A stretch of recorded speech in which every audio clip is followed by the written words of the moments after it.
Story recapped here. Today I'm going to explain a horror mystery film called Malevolent. Spoilers ahead. Watch out and take care. In 1986 Scotland, Angela and Jackson Sayers are siblings who make a living out of scamming people who believe their houses are haunted. The duo also works with Beth and Elliot. They introduce themselves as paranormal investigators, even though they know nothing in that field. One day, the team receives a booking from a small family whose mother just recently died. Jackson assures Susie, the daughter, that they will communicate with the mother and bring her to heaven. Beth and Elliot operate on the technical part of their scheme. Angela initiates the interview as preparation for contacting spirits. Frank, the father, tells her that his wife's nickname is Maddie. Angela writes all the information while the others try to act like they are detecting energies around the room. Frank asks about Angela's mother, who has also passed recently. Because of this, she gets into a sad mood all of a sudden. Maddie was a tailor. Most of the time, she was always in the basement sewing clothes. Angela and Elliot, who are the cameramen, head to the basement and call Maddie's name. The room is dark and filled with mannequins that have caught dust. As she tries to talk to the spirit, Beth signals Elliot to play some recorded voice. This excites Frank, believing that he has a chance to communicate with his late wife. The session ends abruptly after Angela says that Maddie is now out of the house and at peace. Before going upstairs to leave, Angela takes a last look at the dark basement. She notices 3 mannequins by the window, so she stares at them intently. Suddenly, the mannequin in the middle takes the form of Maddie and tries to attack Angela. She blacks out and wakes up with a bleeding nose. At the moment, she is scared and confused, but Elliot helps her up. That night, they celebrate in a nightclub after their successful session. Beth shows them an advertisement in pamphlet form of their medium service. The team uses the reputation of the siblings' late mother to promote Angela's powers as a medium. Elliot and Angela are not convinced with the idea, so they walk out. Jackson orchestrates the sessions because of the debt he owes to loan sharks. Elliot checks up on Angela about the basement. She thinks that the team is just playing a prank on her about Maddie and the mannequin, but Elliot tells her that he has no idea what she is talking about. As soon as Angela arrives home, she browses through pictures of her mother. She sees an envelope from Laurel Creek Psychiatric Hospital. She continues to read some of her mother's belongings and eventually falls asleep. The following day, she receives a call from a potential client seeking help. The woman on the phone sounds frantic, so Angela tells her that they are unavailable. She puts down the phone, but the caller is determined to contact them. The college dean calls Angela's attention for brief counseling. She is concerned about Angela because recently, she is unable to submit assignments and attend class. Angela says that she has not been feeling well for the past couple of days. The dean brings out a newspaper article titled "American Ghost Hunters Saved My Family Home." She is now aware of the reason for Angela's incompetence in school. However, Angela defends herself by saying that she does it for extra money. While the dean sermons her about the importance of focusing in school, Angela hears a distant whisper calling her name. She glances at the closed door and notices the knob move. Eventually, the door opens, and a person with seemingly bloody hands enters. Angela is confused. The dean tells her that her nose is bleeding. She makes her way out of the building to visit her grandfather. Angela is extremely close to her grandfather and visits him regularly. They talk about Angela's mother while she's there, but her grandfather refuses to talk about his daughter and dismisses the topic. Eventually, he gets up and complains about how her mother talked about hearing voices and seeing paranormal things. This catches Angela off guard, and she breaks into tears because she worries that she might end up like her. Later that day, Angela looks into the history of the caller's house and discovers that the owner's foster children were all found dead. The Sayers receives another phone call regarding their services. As Angela arrives home, Jackson welcomes him with his face covered in scars and bruises, after a man he owes money to beats him. He asks her why she declined a client who is an old woman. She says that scary things go around that house, but her brother gets agitated after bringing up their mother.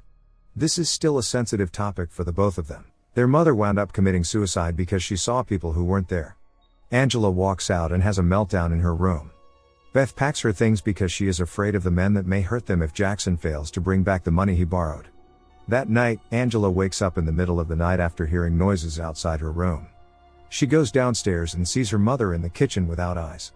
She realizes that it is just a nightmare and talks to her brother about their new client. Jackson, needing the money to pay off the loan sharks, agrees to the job, despite reluctance from his sister. They drive to the countryside where the house is located at.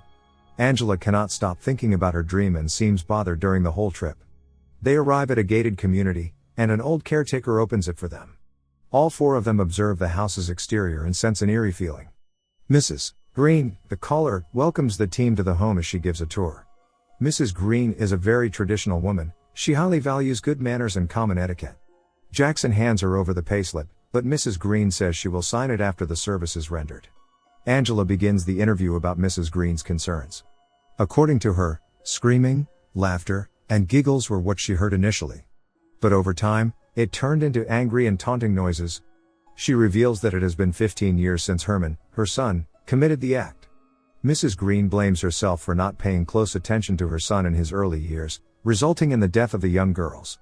She breaks into tears, but the team empathizes with her, saying that it was not her fault and they will help her get back to her quiet house. Angela asks for photos of the girls, which Mrs. Green willingly shares. She introduces her to the girls through old photographs she keeps. A picture of Herman surfaces. He seems like a kind boy based on the picture. Jackson goes around the house to observe its corners and rooms. It is mostly dark, and the furniture is quite antique. He runs into the caretaker, which frightens him. Jackson and his team of technicians formulate a plan to con Mrs. Green. Their usual act is playing pre-recorded sounds that seem like spirits to make their clients believe they have supernatural abilities. While the three of them are planning, Angela looks seriously worried. She hears a little girl humming by the staircase and is shocked to see her walking around the house. Her nose bleeds again, so she heads to the bathroom to clean up.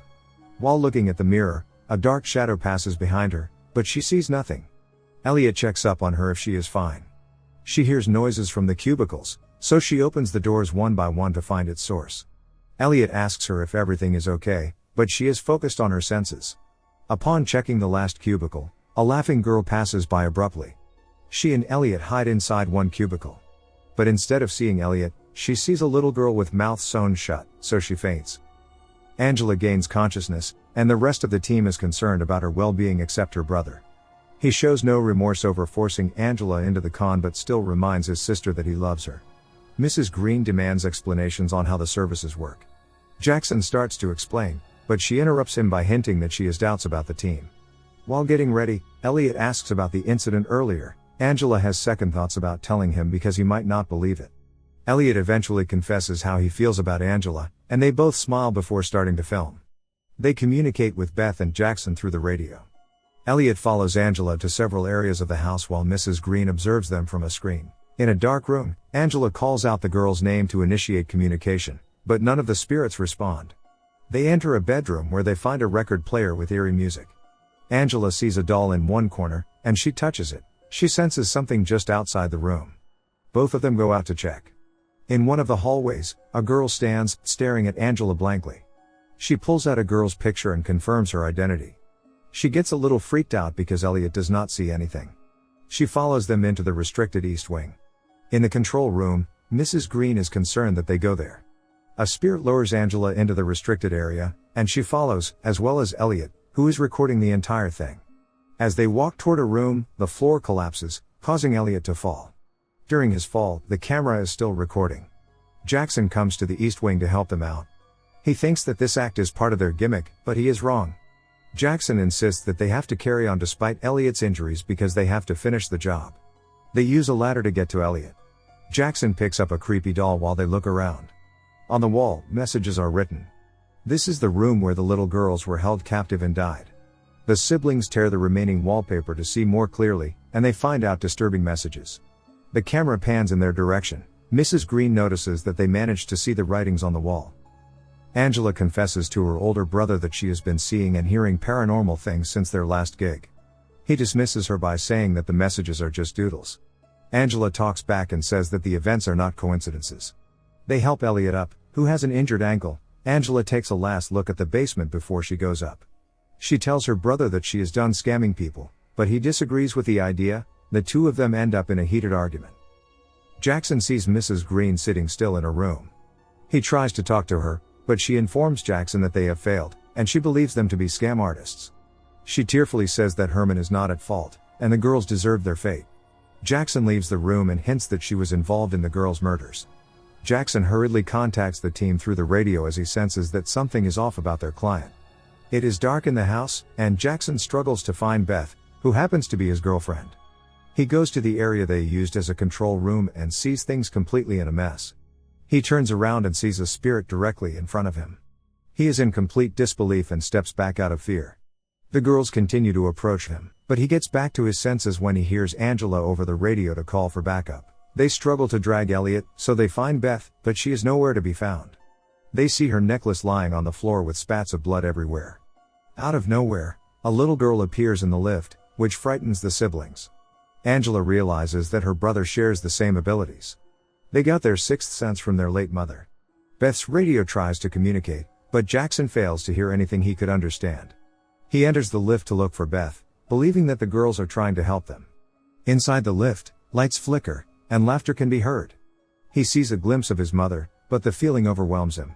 He walks through an empty hallway, following the radio signal. He opens the entrance to the attic and finds Beth unconscious with her mouth sewn shut. Her face is drenched with blood while Jackson tries to comfort her. From the screen, Angela sees a figure walking toward the basement. She wakes Elliot up so they could escape before anything worse happens. She safely assists Elliot in the car. She sees a teddy bear lying on the grass, which she thinks belongs to one of the girls who died in the basement. Clueless and afraid, they wait for Jackson and Beth in the car. They make it to the vehicle. Angela asks what happened to Beth, but Jackson fails to answer her. He is phased as he drives their way out. He starts hearing giggling noises and sees one girl standing in the middle of the road. He refuses to stop thinking that it is just his imagination, so he runs her over. The girl on the road is just his imagination. In reality, the house's caretaker was the one run over, causing the old man to die. Jackson crashes the car into a tree, killing Beth. The crash throws her out of the car. Jackson approaches her lifeless body and hugs her for the last time. Herman appears from behind him and hits him with a shovel, which knocks him unconscious. Angela is still unconscious because of the crash, but Elliot is awake. Herman approaches the car, he drags Elliot out and hits him with the shovel as well. Angela finally gains consciousness. She goes outside the vehicle to see Beth's corpse. The feeling of fear and confusion takes over her. She tries to wake up Elliot, but he struggles to speak when asked about Jackson. Without a choice, Angela makes her way back to the house to rescue her brother. Jackson is tied in a chair with his face covered in blood. Mrs. Green and Herman enter the room, planning something sinister for the young man. As Angela makes her way to the door, a little girl awaits her.